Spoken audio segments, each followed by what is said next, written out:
कुरान के सूरह रात के फर्स्ट से लेकर फिफ्थ आयत में एक दफ़ा का जिक्र किया गया है कि एक दफ़ा क्या हुआ ना कि हुजूर साहब अरब की कौम के पास गए। वहाँ गए, उन्होंने बताया कि ये जो दुनिया है ना, ये अल्लाह की बनाई हुई है, ये कुरान अल्लाह की किताब है और इनमें जितनी भी आयतें हैं वो सिर्फ अल्लाह की है। अल्लाह ही है जिसने बगैर सहारे के आसमान खड़ा कर रखा है। अल्लाह ही है जिसने चाँद बनाया, सूरज बनाया, जिन्होंने सितारे बनाए। वही है जो दिन को रात से ढाकता है और वापस से रात को सूरज के जरिए उसमें रोशनी लाता है, हम सबको उजाला देता है।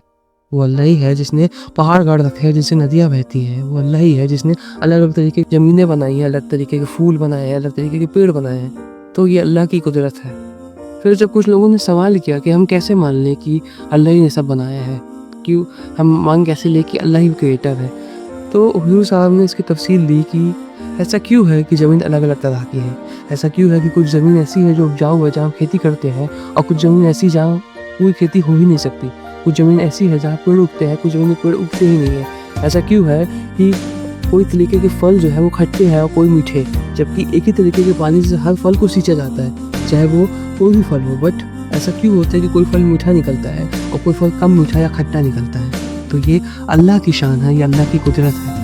अल्लाह पे यकीन रखो, अल्लाह सबसे बड़ा है, वो रहमान और रहीम है।